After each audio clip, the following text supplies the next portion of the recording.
در آستانه ماه محرم و صفر هستیم.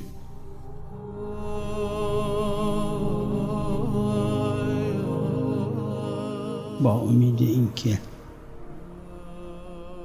خدای عز و جل عنایت خاصه‌ای بفرماد در تعجیل ظهور حضرت.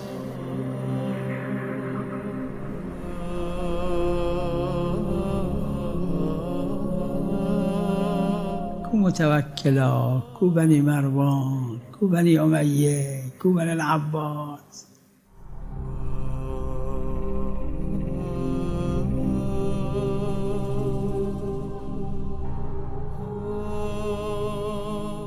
کمک نکنه خدای عز و جل نفرین اشرف اولین و آخرین رو قبول نمیکنه.